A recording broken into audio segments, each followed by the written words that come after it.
Nikki says, have you guys ever considered van life in Alaska? You would have the best content.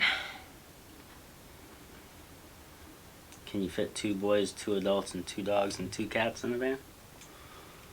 I don't think my wine subscription is big enough for that. No.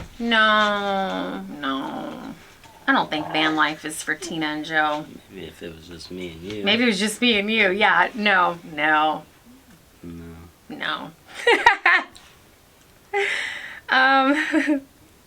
Pleasant View Farm, you're an inspiration to me starting a YouTube channel. Thank you. You're welcome. My questions are, what made you want to start YouTube and what kind of videos can we expect this summer? I wanted to start YouTube so I had a video library for my kids to look back on someday. I've talked about this on the podcast because we don't have like the old school video cameras we used to do when we were like growing up, right? It's like, oh, it's Parker's birthday and you film like the whole evening. Now people just have iPhones. And so you're left with these little 1 minute, 30-second clips of like blowing out candles or whatever the event is.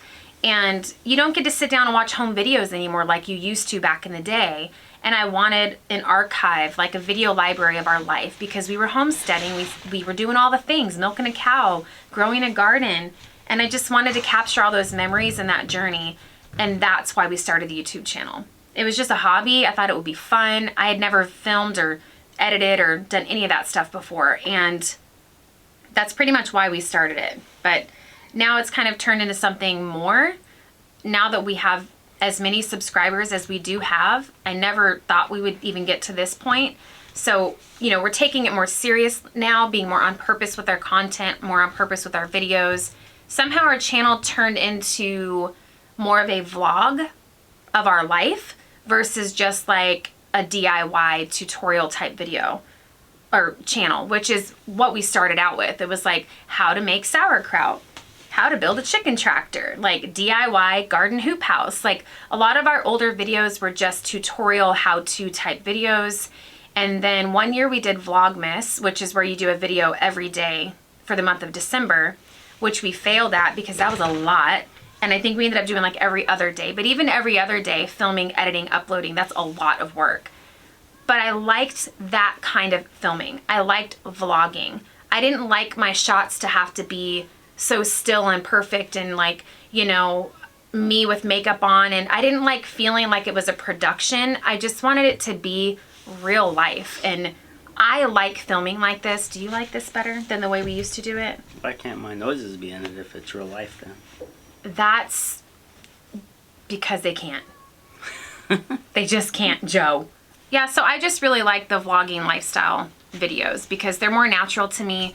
I can just roll out of bed, and if that's how I look, that's how I look. It's just kind of, it's just what we're doing. It's just our life, and it's, it's like, you know, when you do like the DIY stuff, you have to think out your videos a lot more because you're like, okay, well, I've already done sauerkraut twice, so this week's video is going to be on how to can beef or how to build a chicken tractor. Like you have to, when you're doing those kind of videos, you have to be very on purpose with your content. And if you're not careful, you can kind of run out of things. And so I didn't want to pigeonhole us into just that kind of content. So we still do that, but it's just integrated into our daily life vlogs.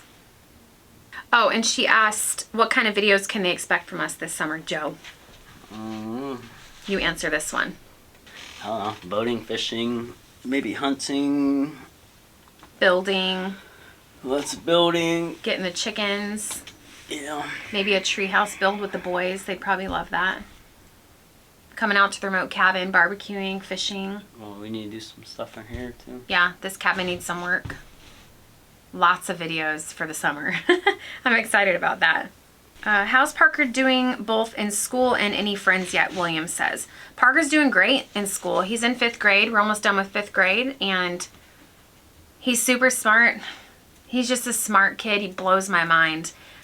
He does have friends. We've met some homeschool kids up here. One family that I've kind of fallen in love with, she's from Germany, and they have like 6 or 7 kids, but she's homeschooled all of them, and they range from like, I think 5 or 6 years old up to grown and out of the house. So it's pretty amazing. And we've gone over there several times, and her and I have coffee and we chat, and the kids sled and play. And so he's definitely made some friends up here. Heather says, how does Parker feel about living in Alaska? Looks like he's settled in quite well, but does he have regrets? So Heather, I actually asked Parker this question when I read these, and he said his only regret about coming to Alaska was leaving his friend Maddie. He really misses Maddie a lot, but Parker is all boy, and he is really excited about the whole Alaska adventure. He loves fishing. He wants to go hunting with Joe. He's just all boy. So he really loves Alaska. I don't think he has any regrets as far as Alaska, but he just misses his friends. Joe, do you plan on hunting? And if so, what type of animals? Michelle would like to know. Yes.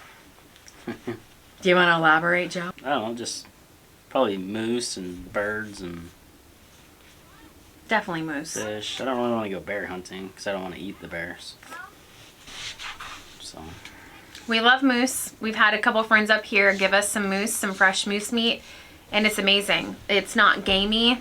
We've had it in spaghetti. We've cooked back straps. I mean, it's delicious. I mean, eventually we could go up north and do like caribou or something. But Yeah, that'd be cool. Yeah. And lots of fishing. Yeah. Joanne says, you two are the sweetest couple ever. Thanks, Joanne. Will your mother from Washington State come to visit you, or will you be coming back to Washington to visit her? She's actually coming out this summer, Joanne. We're planning a trip right now, so she'll probably come up for a good week.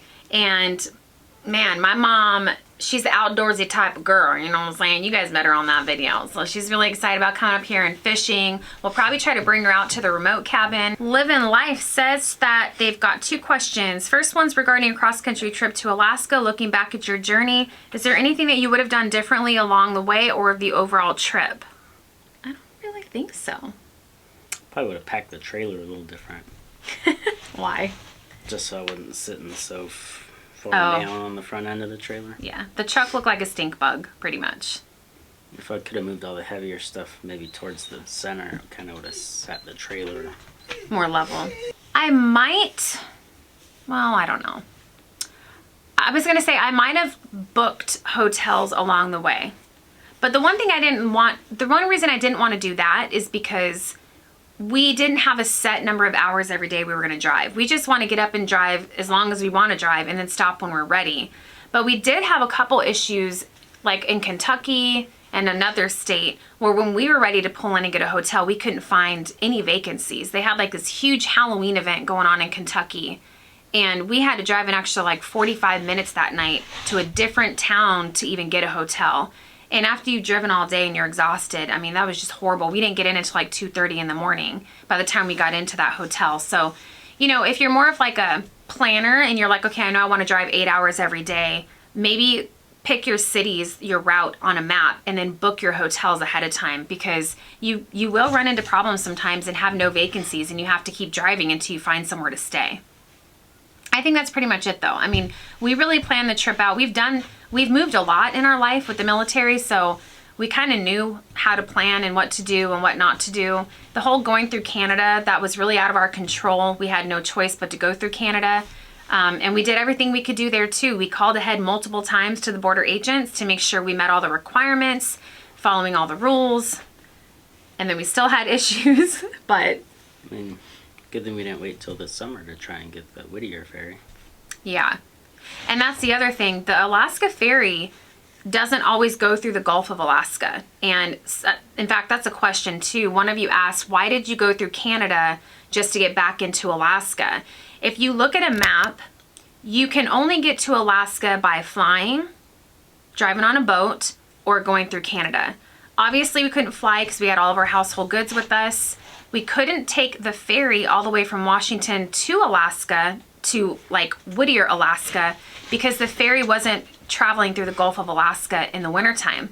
And now with Lexi moving up here in May, they're not traveling through the Gulf of Alaska this summer either, which is kind of crazy because that means anybody that's trying to move up here, you have to go to Haines, Alaska, which if you look at the map is just below Canada. And then you have about an hour drive from Haines, Alaska up to the Canadian border, drive about 6 hours-ish through Canada, and then you jump back into Alaska.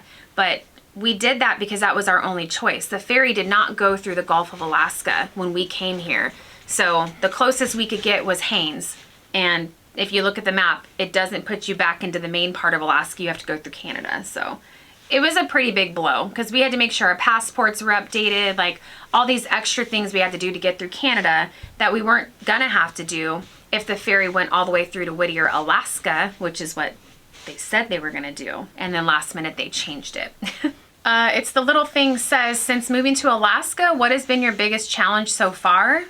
What is your biggest joy? Can I come move next door? Come on, there's plenty of room. Actually, there isn't. That's why we need an addition. Our biggest challenge, Joe. What's our biggest challenge? Equipment and cold weather. Yeah, because we don't have like the structures and everything built yet. So it just makes everything a little bit harder. Yeah. Other than that, there's no... I don't think we've had any other challenges other than that. Our biggest joy? Oh, another challenge is catching fish. Yeah, we suck at catching fish. But we finally caught one. And I think that that's the start, Joe. That's just the beginning. We have eyes underwater now, so we can see them. Yeah, but that's how the Watsons have to catch fish. We got to have like cameras under the water, depth finders, fish finders. Our biggest joy, my biggest joy has been having Joe all to myself. Like, he doesn't have a job. He told me to go back to work. There are days, Joe. There are definitely days where I'm happy you're out cutting down firewood because I need a break from you. Living in that little cabin, like retired now, we're like in each other's grill all day long. There's definitely days, huh? Yeah. It's like, okay, I need to go record a podcast while you go outside and like chop some firewood because I need a minute. But that really is my biggest joy. Seeing Joe retired and having the freedom to do what he wants to do. You guys have been married to him since I was 17 and he's worked since we were in high school. He always worked a job. And just like the last couple trips to the remote cabin, he was excited to pack and prep and just for him to get out in the middle of Alaska by himself to go ride his snow machine to the cabin, spend some time out here in the peace and quiet. I think it's good. I think it's good for him to have that time to himself, just to explore and not have to take care of anybody because he always takes care of us. He's always thinking about me and Parker and now Kellen. Everything. Even here at the remote cabin, it's like getting the heater started, like just making sure the stove is working. Like that's what he does. His brain, he has to check the boxes before he can sit down and breathe. He has to make sure everybody else is taken care of. And I like seeing him get to relax a little bit. That's been my biggest joy. How about you? What's your biggest joy? Other than me, because... I don't know, probably just not doing anything. Not having to work. Yeah. Not having a schedule. Being your own boss? Yep. Sleeping in if I want. Going to bed when I want. Summer plans, travel, hobbies. A lot of our summer plans, I think for traveling, is going to be coming out here to the remote cabin. I think we're going to have a lot of fun out here with the boys. We do want to go up to Fairbanks. I want to take Parker up there. That's where we used to live. There's a really awesome restaurant we used to eat at up there. We used to go on our anniversary dates and stuff. So Joe and I want to go back to that restaurant. That's cool. The Turtle Club. Yep. It's called the Turtle Club. Chena Hot Springs. I'd love to take the boys to the hot springs. I think that'd be fun. We want to do the Alaska Railroad. That would be a really cool activity with the boys. Go to the reserve. Oh yeah, the conservation center. I want to take the boys out there to see the animals. Better than the zoo any day. It's amazing. Get to get super up close to the animals like you don't in a zoo. So I want to take them out there. My mom's coming up to visit for a week. Lexi should be here this summer. So I think the summer's going to be pretty epic. When are you going to get chickens? When will you get the garden going? This month. When will the snow start to melt? So this month, next spring, and April. Very good. Yeah. Getting chickens this month in March. Garden will start next year because we're not doing a garden this year, and the snow starts to melt in April. So next month. April breakup. How do you keep your dog's feet warm in the freezing snow? Make them run. Yeah, so even like the dog mushers and stuff, they tell you like the booties on their feet don't really keep their feet warm. They keep them from getting like all the snow and the ice packed in between their toes. So, But they don't run for 70 miles or 1,000 miles, Howard. yeah. Those ones do. So. Our dogs aren't out in the elements for extended periods of time. And as you guys have seen in our videos, they're super active dogs. The Belgian Malinois breed is just super energetic, running, jumping, playing. So a lot of times you'll see them in the videos go and lay down in the snow because they're actually trying to cool off. They are double coated, what am I trying to say? 2 layers of fur. Wow. And so they're super hot. They just run hot. And we do have booties for them, and we do have jackets for them. When it's negative temperatures and if we're out in it for a long time, like ice fishing or something, then sometimes we'll put them on. But a lot of times the dogs are actually really hot. They don't want that stuff on them. I know it seems kind of weird. We've had so many comments from people that are like, you need to get shoes for your dogs. But actually, no, we don't. They're fine. Like our Dalmatians needed them. Yeah. They would stop walking because their feet would freeze. Yeah, because when we were up in Fairbanks, Alaska at -40, -50, you know, he would just, our old Dalmatian that passed away, he would just freeze and put his paw up like, come pick me up, I can't move anymore. But we're not in those temperatures down where we're at. I mean, it did get up to or down to -33 this winter where we're at. But it's not like we put the dogs outside in that. They're indoor dogs. They only go out to go to the bathroom, and they go out when we take them out to play with them. So this person asked if I've ever thought of doing a medicinal garden. I haven't because I'm still perfecting my craft at regular gardening. I think anybody that's a true gardener, you know, every year there's successes and there's failures, and I haven't really tapped into the medicinal side of things. I do use herbs. I always have herbs in my garden, and I know the power of herbs, and we do use them, but to focus and put energy strictly on a medicinal garden, I don't see that happening anytime soon. Joe, what are you going to be building your shop out of? Did you ever think of a timber framed shop? Yeah. Yeah? I don't know. I still want to do the stick built. Just because it's more warm and insulated. Yeah. Rather than the metal building, even though the metal building is quicker. But, so I don't know yet. Trying to decide on whether we just want to do a metal building because it's faster just to get something up for him to work in. But it's hard for him because he really wants to build his own garage. So I guess we'll see. What are each of you most looking forward to in the summer in Alaska, Laura says? No snow. It's your first winter and you're already ready for no snow. Exploring. I'm excited to go exploring, go on the boat and go fishing. Yeah, go fishing. Yeah. Like, this is what we came to Alaska for. And, you know, even this trip out to the remote cabin right now was kind of emotional for me because it was a lot logistically getting here. And now we're finally at the point where we're moved in, we're settled, and we can actually start going out and enjoying the state of Alaska and exploring and doing the things that we came here to do. How large of a coop? I think we're doing 8 by 10. 8 by 10 for our chicken coop.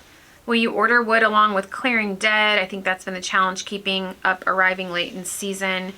Yeah, we're just cutting down dead spruce this winter, and you know, the idea normally you would stock up before the winter comes, but as you guys know, we didn't get a chance to do that because we got here in the winter time, but it hasn't been a problem. We just... If I have the wood, I'll never order wood. Yeah. Just because I'm cheap. Yeah. Well, but you like to cut wood too. Yeah. A lot of people say like, you know, oh, get a log splitter or get a this. And maybe we will eventually, but Joe has said many times he enjoys chopping wood. It's a good workout. It gets stress out, anxiety, whatever. It's a good workout and he enjoys doing it. So there might be a point when he gets to a certain age where he doesn't want to do it anymore. But right now we have plenty of dead trees on the property, and so far it hasn't been an issue. When we get low on wood, we just go out and get a couple trees and it lasts us for another 2 or 3 weeks. I probably will get a log splitter though for the spring. Yeah. Get all those trees that we cut down. Yeah, because we have a lot of trees we got to take care of. Do you plan on getting a tractor? For shizzle. We need a tractor. Yeah. Candace says, hello, Watsons. I've always been curious how you found this cabin. Did you know people in Alaska that guided you? Do you know the area from previous visits? We know the area in that we lived north in Fairbanks. We lived south in Ketchikan. Fairbanks is super cold. Ketchikan is super rainy. It's a tempered rainforest. We were stationed in both areas. We knew... Is this our regular cabin? Yeah, the main cabin. We knew we didn't want to live in either one of those areas. We wanted something in the middle. So, and right now we're in our remote cabin. If you are skipping forward or missed that, this is not our main cabin. But we didn't know anybody here. We'd never been to this specific area where we bought the main cabin, but we did get a really good realtor. And you guys know I sold real estate in Virginia for 8 years. And I think having a good realtor is... it's essential, especially if you're buying long distance. He was our eyes and our ears for us. He would go look at cabins for us and FaceTime us. And he was awesome. He was boots on the ground. And I think that that's really needed when you're purchasing far away like we were. I can put our realtor's information in the video description. I've given his info out to a lot of subscribers already, just because I had such a great experience with him. Super great customer service, super responsive. And for me, being a realtor myself, I'm a little bit of a control freak. So I like to handle my own thing. I like to do things for myself. So it's hard for me to hire a realtor to do things for me, but I'm not licensed in Alaska, so I needed him. And he did really well dealing with me and my demands, I think. But something that's big for me is customer service and responsiveness to your clients, because I was always that way. Treat others the way you want to be treated, and you text him, you call him, and he responds immediately. He'll type up an offer in 5 minutes. Like, we put in like 5 or 6 offers before we got the cabin that we got. And every time it was like, I would just tell him, we want this cabin. He would have an offer to us to sign within like an hour. So he was pretty responsive, which is crucial, I think. Sarah says, what's the best thing someone has done for you or you two for each other? Probably your grandpa. Yeah. Yeah. That's probably like the first thing that comes to mind. So that's a long story, so I won't go into it here on the Q&A. But if you guys check out some of my older videos, I have a video that's called Our Debt-Free Story. And I tell about my grandpa and how he got us out of a really, really sticky situation. And it's kind of crazy the way it all worked out, because neither Joe or I were born with a silver spoon in our mouth. We're not rich by any means. My mom raised us 4 kids on a very low budget welfare most of the time. So the way that whole story transpired, my grandpa gave us a gift. We got into a situation with an easement for our farm, easement issue. We couldn't close on the property and start building. I mean, it was just a nightmare. So just go watch that video. It's called Our Debt-Free Story. Long story short. She'll put it right here. No, I never say, oh, check out the link right here, because then I'll forget to put the link right there. And then for the life of the video, I'm pointing at nothing. But my grandpa came in and essentially became our private lender to build our farmhouse. We had a major easement issue and we could not build until the easement issue was rectified. And that was a 18-month process to get it fixed. So in the meantime, my grandpa came in and became our private lender for the build of our farmhouse. And instead of paying a bank a mortgage, we paid my grandpa monthly payments. But that farm we bought for a certain price and basically flipped it. And with everything we did, we built the barns, we built the chicken coop, pasture fencing, a greenhouse, all the things. All the upgrades we did, we basically turned around and sold it for like 3 times what we bought it for. And we were able to pay off all of our debt. And it was just pretty amazing. So I think my grandpa doing that for us was probably the best thing anyone's ever done for us, because it radically changed our lives for sure. Sean says, we love y'all. We love you too. Do y'all get Amazon packages there? Yes, we do. We have a post office box. Mail does not deliver to our cabin, but thankfully Amazon delivers here. Everything does take longer. You know, in the lower 48, you can get a package sometimes the next day after you order it. We wait at least a week, sometimes 2 weeks to get some things from vendors from Amazon, but we do get them here. Peggy, is the moose still hanging around? She's not. So she got up that next morning, stayed a little bit, ate some more willows, and then took off, and we haven't seen her since. Are you going to be digging out the pond anymore and make it capable of holding fish? I don't think we want to dig it out anymore. And it is capable of holding fish now, so. I mean, he said it was 14 feet deep, so. It's the little thing says, have you always been drawn to homesteading? No. No. I grew up with my mom always having kind of like that homesteader mentality. She always raised chickens, always had a garden, always canning, making homemade beef jerky, baking homemade bread. Like, I grew up with her doing those things. But in my younger years, I was very much interested in shopping at the mall and getting my nails done. And that's who the old Tina used to be. Not that there's anything wrong with that. I'm just so different. I would say maybe 6 years ago, something just changed in me. And I just told Joe the other night when we were sleeping here at the remote cabin, I could stay here forever. And if you would have told me that 10 years ago, I would have laughed at you, because I needed to be where there was a mall close by. I needed to be at running water. Huh? Running water. Running water. Like, yeah, I just shower. could never have lived this kind of life before. But I think as you get older, you start to realize that that kind of stuff just isn't as important as you thought it was. Shopping and spending all your money, being in debt. I'd rather be out of debt and be free so I can do the things that I want to do. So I think like homesteading, I got a little bit of that from my mom. You know, she used to raise rabbits and butcher them in the backyard, and she did all those things. And now that I'm older, I like the self-sufficiency aspect of it, especially with the state of our culture. I think it's important to know how to raise your own meat, how to butcher your own meat, how to put a seed in the ground and make a vegetable out of it. Yeah, we had a whole conversation with Kellen. He just thought you'd get chicken from the store. And not that there's anything wrong with that for people that don't raise and butcher their own chickens, but it's so important for us to make sure that we remind our children and teach them where the food comes from. You know, there's a lot of people that are like, I've had so many comments on our chicken butchering video, like, oh my God, you're torturing those chickens and you guys are so mean for doing that to those chickens. And it's like, but you eat chicken, but you just get it from the store. I mean, somebody somewhere had to kill that chicken. There was an act of killing somewhere and someone did it. Just because you didn't do it, someone had to do it. I would just rather be the one doing it and raising my own meat so I know how it's raised, what it's eating. I think that's what we're talking about, was butchering chickens, and then he's like, that's how we got to the store thing. Yeah. Because he was the same way. He thought you just got out of the store, you didn't know you had to kill it, raise Right. it, kill it. And, Yeah. Yeah.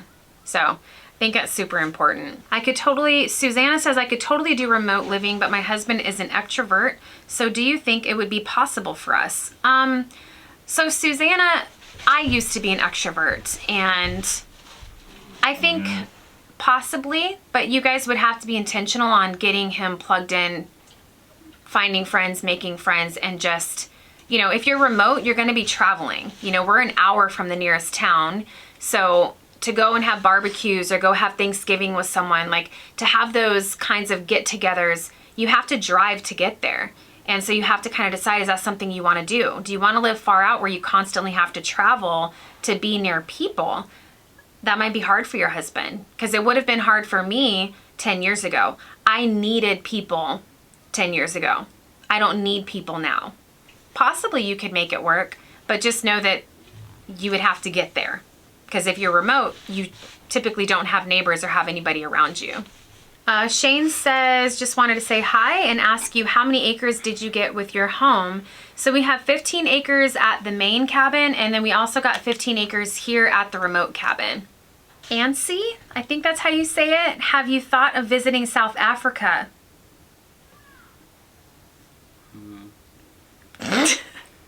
No. I mean, maybe Pre-COVID stuff. Pre-COVID. Pre-Biden. Pre-Biden, pre-the world's gone crazy, pre-the China spy balloons, pre-all the craziness, maybe. Because we were actually talking about traveling, because we went on a cruise before. We took the kids to Jamaica for 10 days. I wanted to start traveling and seeing the world. Like, I wanted to go to Italy with the kids, and I wanted to go to France, and I wanted to go do these things. And then COVID hit, and everybody lost their brains.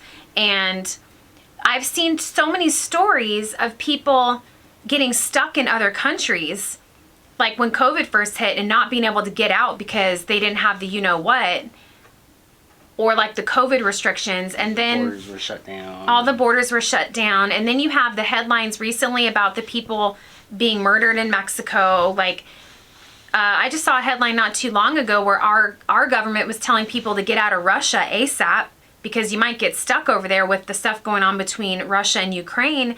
I'm good. I think I'm just gonna stay right here in America where I know I'm safe.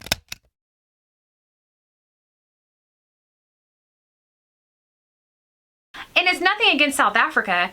That would be freaking phenomenal to go like visit Africa, maybe go like on a safari or something like that. I think that would be an epic vacation and would be really cool, especially for the boys. But I just don't feel comfortable leaving our country right now. So Lynn says, do you see yourself living in Alaska for the rest of your lives or moving back to the lower 48 someday? Maybe we'll become snowbirds. Snowbirds? Like Just buy a house somewhere down there and then we'll go there. buy a house in Arizona? Oh, Just go down there in the winter and come up here, no wait, in the summer? I don't know. So the answer is no. We're just gonna stay here. I don't know. I don't want to go anywhere. I mean, I guess that's something we talk about later on when we get older, but I mean, I'm good. I'm good being in Alaska even when we get older. There's a lot of older people that live in Alaska, you know? I don't know. Maybe we'll we'll see. have to just move to the city area. Why? To the like retirement home. A retirement? Okay. Now you're talking about like that time of our life? Who freaking knows where we're going to be? I don't know. Mazzy says, do you feel the need to be armed all the time now with the moose hanging around like a lost puppy? I know I would. No. Yes. No. Yes. No. Yes. No. So Joe thinks he's invincible. He thinks he's Superman and he can never get eaten by a bear or attacked by a moose. I didn't say a bear. There ain't even bears out right now. So in the summertime, would you feel the need to be armed all the time? Not at home. If I came out here, then I would definitely bring it. For me, yes. I have a 357. I have a really nice holster that I just bought and I love it. It's super comfortable. Anytime we go anywhere, I will always have my gun on me. What's the 357 gonna do? He's talking about all the comments on the moose video. Everybody's like, what are you gonna do with that 357? That's just gonna piss a moose off. And I'm like, are you kidding me? We watched a video of a guy that took down a moose with his Glock. He literally, it was attacking him on the snow trail. He was trying to get through with the snow machine. So, you know, if a Glock can take down a moose, I'm pretty sure a 357 would. And at least it would give me a chance to get away. But I'm just saying, you have moose all the time that will not get out of the way on a snow machine trail. Like, I'd rather be safe than sorry. So for me, I'd rather have the gun and not need it versus needing it and not having it. Cedric, did you say you are getting a sawmill that would get you the lumber for building projects or going to make birch syrup? How about a boat to fish out of? Any plans for a tractor? Is that enough? LOL. So we answered the tractor question. Yes, we plan on getting some better equipment on the property. We have a boat now for fishing. It came with this cabin. It conveyed with this remote cabin that we got. As far as getting a sawmill, we do plan on getting a sawmill for sure for lumber, and making birch syrup. I don't know. I might try it eventually. Maybe. I mean, I know it takes a lot of syrup. I mean, a lot of birch to make syrup. What is it called? Sap. I know it takes a lot of birch sap to make syrup. So I think it would be fun to try it. I don't know if it's something that I would use as a regular staple, just because of how much it takes to actually make the syrup. So it depends on how it tastes and if we like it. yeah. So if it's good and we like it, like honey, then obviously we'll do it. Yeah. Like we typically use like organic maple syrup on pancakes and stuff. And then we usually raise our own bees, and we do plan on getting bees up here in Alaska again. We're on our last half gallon of Virginia honey from our bees, and having your own honey, your own sweetener is just like, there's nothing like it. So I don't know, maybe we'll give it a try. Elizabeth asks, how do you handle your garbage? So We burn a lot of our garbage, and then we also take garbage into the local landfill. We do have a garbage service that comes out to our property. We pay a monthly fee, and we have 2 cans that we can drive down to a certain point, and then they'll come and empty those trash cans for us. So we kind of do a little bit of everything. If we have big loads, stuff that won't fit in the bins, we just take it to the local landfill. And we have a big burn pit out front. You guys have probably seen that on some of the videos. The stuff that we can burn, Joe tries to burn it. Okay, so really quickly, we're almost done here with the questions. I did get a few over on Instagram, so I wanted to answer those. Do you guys ever watch TV? We do. We have some of our favorite TV shows. We have family movie nights sometimes, and but we typically, we're big on like monitoring the electronics in the house, especially with the kids. We've always been like that, but we do watch TV sometimes. What are your hobbies? So, Joe, what are your hobbies? What do you like to do? Hunting, fishing, building, fixing, sleeping. Growing a sexy beard. My hobbies, my life has become like homeschooling Parker, running my YouTube channel. But if you guys really want to know some of the things that I actually love to do, that I don't do a lot of anymore, I love to play guitar. I love to sing. I always thought I was going to be a country singer one day. That didn't really pan out, but I love to sing. I love to play guitar. What's your favorite activity to do as a family? Everything. We do everything as a family.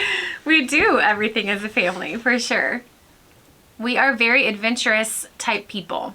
I mean, we love to go fishing. We love to go camping. Those are things that all 3 of us, me, Joe, and Parker, love to do. And I'm sure Kellen will too. He has had a blast here at the remote cabin this weekend. Roasting s'mores, doing some things that he's never done before. So we just love being together as a family. Everything that we do together. Whether we're watching a movie or we're building a chicken coop or we're going fishing. We just like to do everything together as a family. How did you both come to know Jesus? I grew up in a very Baptist Christian home, and my mom and my aunt and uncle probably were the biggest influences on me as far as my salvation and learning about Jesus. What about you, Joe? Been going to church since I was a little kid. Yeah. His grandpa's a pastor in Arizona. His mom was very involved with the church. So you were kind of raised up the same way. And then we met each other, so we both have Christian backgrounds. We always tried going to church. Yeah. With the military, you always got to find new churches, and then it's hard sometimes. Some of them are pretty crazy. Yeah, but we both love the Lord. Obviously, you guys see my videos. We are trying very hard to teach that foundation to Parker with his homeschool curriculum, our morning devotionals, reading the Bible, and things like that. Where is your big bear from the wall? Oh, so Joe's bear rug is hanging on the banister in the cabin, up in the loft area. And it originally lived on Admiralty Island by Juneau. Before Joe shot it. Why do you love your husband so much? Look at me. Joe's my best friend.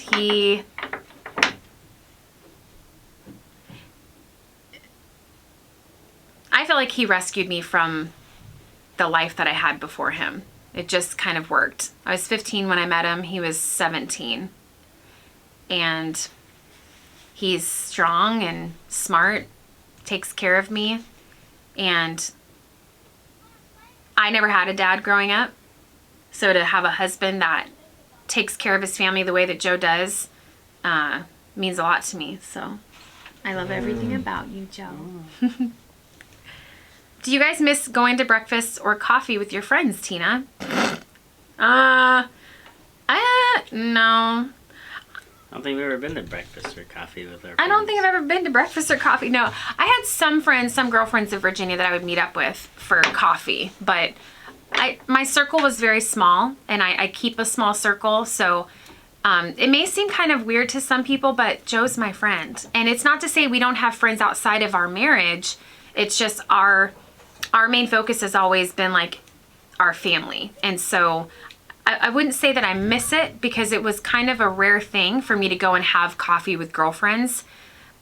Never really had a lot of girlfriends, so I don't miss that. No. I've had a lot of girlfriends. Yeah. Oh. Okay. No, I'm just kidding. How are you going to protect your chickens from the animals, from the bears and stuff? So They'll be all enclosed. just, yeah, like the chicken coop will be completely enclosed, and we've had a chicken coop in Alaska before. So just keeping it enclosed and warding off predators. You know, at the Virginia farm, we had a fox that kept coming in and picking off our chickens one by one. And one day Joe shot her. He found her and shot her, and now it's on Parker's wall. So that's the best way to ward off the predators. You let them know whose property it is. I think I'll make this the last question because I know this video is kind of long. I was trying to honor you all and answer the questions, you guys, but there's so many and I'm just flattered by that, so thank you. The last question is, what makes the marriage work because your marriage seems really good? Forgiveness, determination, trust, communication. And if you guys listen to my podcast, Life with Tina, you know, like this person says, your marriage seems really good. So always remember that what you see isn't always what you get. There's a lot that goes on behind the scenes. It's not picture perfect like it is on Instagram. Our marriage is no different than anybody else's. We've been married for almost 24 years. We got married in high school. So as you can imagine, we learned how to do life together, and we've both made a lot of mistakes. And there's been a lot of tears and forgiveness, but there's also been a lot of happiness along the way too. I think the biggest thing is going into your marriage with the mindset that there isn't an option for divorce. Because I think in this culture, the option for divorce is just always there. And so if you know that option is always there, your marriage is never going to work. You know, your marriage should be for better or for worse. Granted, unless you're being abused or there's something unsafe. But typically in the culture today, you don't like the way your husband leaves his boxers behind the bathroom door. You don't like the way she does this. It's like, that's grounds for divorcing. And that is not God's design for marriage. So you have to go into it knowing that it's for forever, and you're going to work through whatever comes your way. And that's not always easy. What do you think, Joe? What are your thoughts on a successful marriage? Oh, same thing. Oh, that's a cop-out. Come on, just give me one thought. What do you think? And just honesty, I guess. Oh, that's a good one, Joe. Honesty. Yeah. Yeah. We've been through the ringer. Just put it that way. And where there is truth and honesty, Satan has no power over you. And secrets and lies and shame is the devil's playground. So open and honest is key.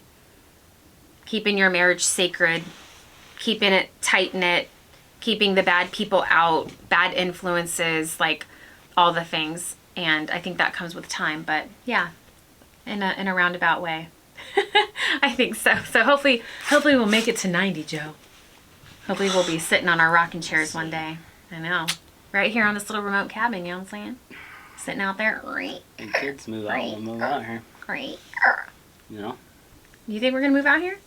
Yeah, if they hurry up and move out. They still have like 10 years before they move out. Anyway, you guys, I hope you guys enjoyed this Q&A. This was really our first official Q&A. We've done live streams before, but we've never gotten all the questions from you guys and just did a sit-down chat with you. So, well, Tina chatted with me. I'm the chatter. You guys know that. Joe pops in a little bit here and there. But anyway, we love you guys. We are enjoying the journey up here in Alaska, and we love sharing it with you. So thank you for sending in all the questions. I know there's a few we probably didn't get to, so that wasn't on purpose. It's just time. Weren't able to fit it all in. But we appreciate you guys, and we will see you very soon on the next video. So until then, stay blessed. Just like you can't fart. You can't fart on video. Why can't you fart, though? Because nobody wants to hear you fart. But That's it's weird. Like natural. It Everybody does. is natural, but it's rude. Then why does everybody still laugh when you talk about farts and stuff? Joe, because farts are just funny. See? They're just funny. But I'm not. No. Okay. Oh, let's get back to the topic, okay? Yeah. So.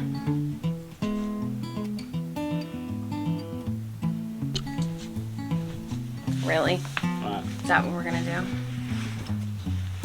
So we're all happy. Okay. All right. Ready? That's gonna be their next question. What? Does Joe have any other sweaters besides the green one? No. That's your favorite sweater. He's thirsty. Bradley, Y'all done? you done? Was that good? It's Wawa? empty. Okay, how do I get back to where I was? Stay classy, San Diego. No, not stay classy San Diego. Nobody says that. Anchorman does. But we're not Anchorman. Or it's like the guy that Parker watches on YouTube. What is it? Brave Wilderness or whatever? Oh, yeah. Stay strong, be brave. We'll see you on the next one.